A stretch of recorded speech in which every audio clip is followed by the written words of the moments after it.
Le mur de Berlin, bâti pour séparer l'Allemagne de l'Est et de l'Ouest pendant la guerre froide.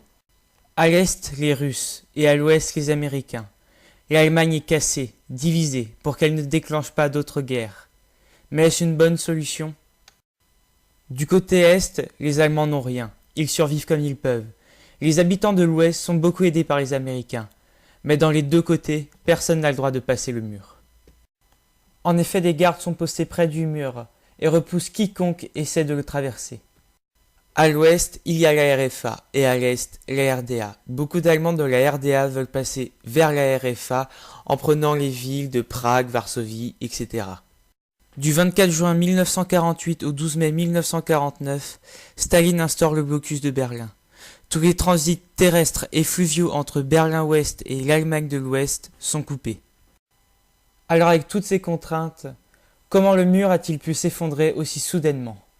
Une conférence de presse est tenue par Günther Schwabowski, secrétaire du comité central chargé des médias en RDA, membre du bureau politique du SED, retransmise en direct par la télévision du centre de presse de Berlin-Est, à une heure de grande écoute.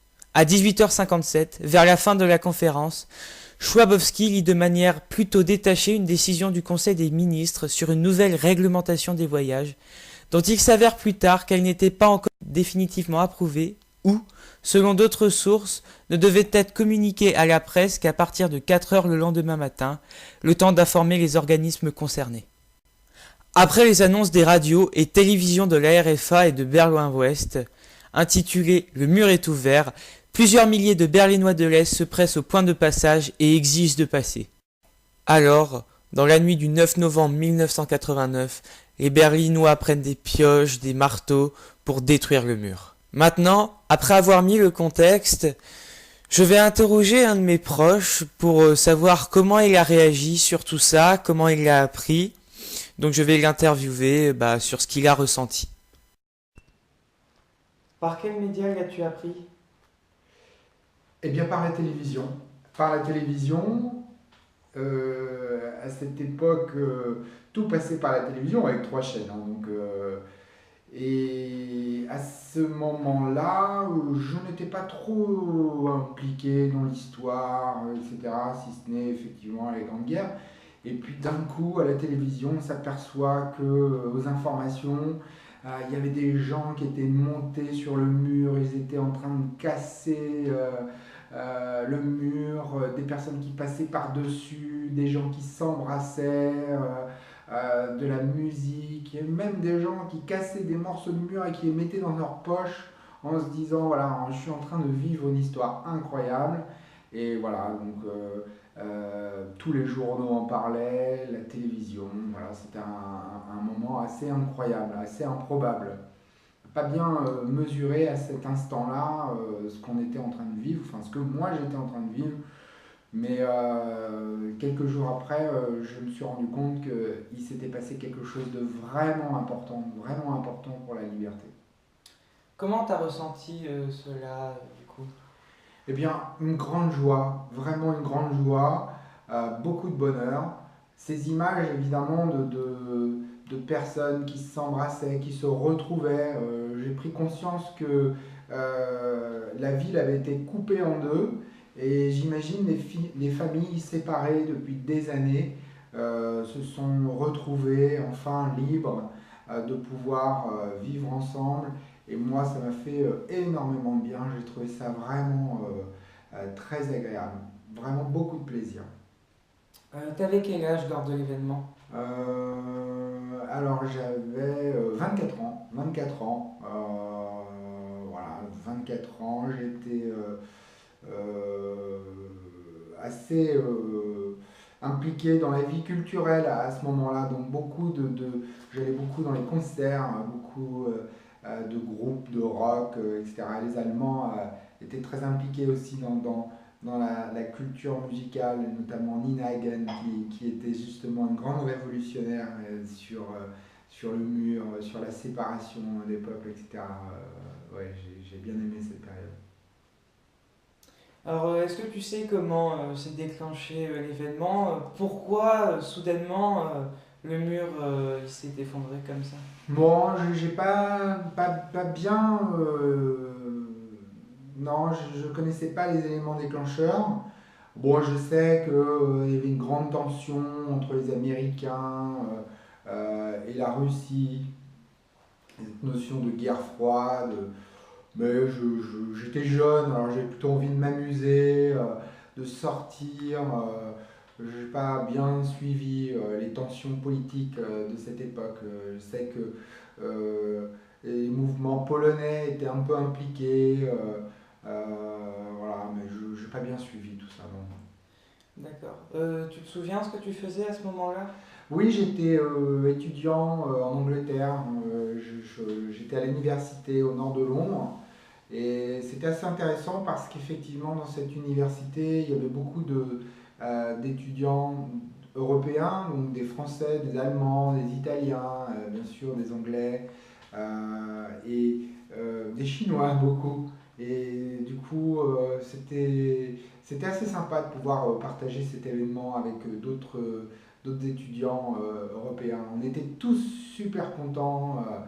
On était tous heureux que ce mur tombe, qu'enfin les frontières s'ouvrent et que la liberté gagne. C'était très sympa. Donc, d'après ce que tu dis, tu étais plus pour la libération de Berlin.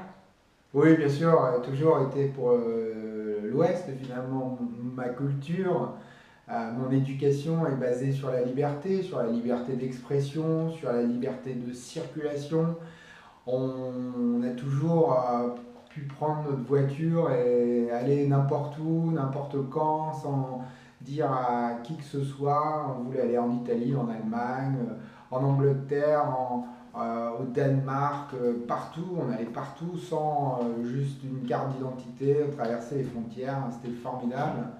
Donc d'imaginer qu'en Europe, à cette époque, une grande partie de l'Europe de l'Est était privée de ses libertés, pour moi, c'était pas concevable, quoi. C'est pas possible de vivre comme ça. Non. Tu aurais aimé participer à la chute du mur de Berlin? Ah, bah, bien sûr, c'était l'occasion de faire la fête, et puis c'était des grands moments de bonheur historiques. Et oui, bien sûr, j'aurais vraiment beaucoup aimé participer à cet événement qui, à mon avis, pour ceux qui l'ont vécu, restera un moment incroyable. Alors, du coup, est-ce que tu connais quelqu'un qui a vécu ce moment? Non, je j'ai pas dans mon proche entourage de personnes qui ont participé à cet événement. Mais bon, c'est pas fini, on pourra peut-être encore en rencontrer et discuter avec eux. Donc, tout à l'heure, tu nous as dit que tu étais plus pour le côté américain que côté soviétique. Plus pour la liberté, bien sûr, la liberté d'expression, liberté des mouvements. Oui, bien sûr, bien sûr. Et est-ce que tu te souviens en quelle année c'était? Tu avais 24 ans à ce moment-là, du coup. Ouais, c'était la fin des années 80, début des années 90, je pense. Voilà. Oui, je pense. Ouais, fin 80, début 90. C'était en 89. 89, voilà. Voilà, c'est ça. Alors du coup, pour conclure tout ça, on peut dire que c'est un événement qui t'a marqué, mais d'après ce que tu dis, ça a marqué beaucoup de gens dans le monde. Oui, oui, ben, certainement. Enfin, moi, je me souviens, j'étais beaucoup plus jeune et dans les 11 ans ou 12 ans, en classe de sixième ou cinquième. La ville dans laquelle j'étais à ce moment-là, c'est Beaugency, une petite ville du bord de Loire, et qui était jumelée avec une ville en Allemagne qui s'appelle Iltrop, près de Münster. Et la section allemande, puisque je faisais allemand en deuxième langue, euh, avait organisé un voyage en Allemagne, à Iltrop, pour rencontrer d'autres étudiants qui avaient notre âge. Et euh, à l'occasion de ce voyage, nos correspondants allemands avaient organisé une visite en forêt noire du rideau de fer. Voilà, c'était un stigmate de la séparation entre l'Ouest et l'Est.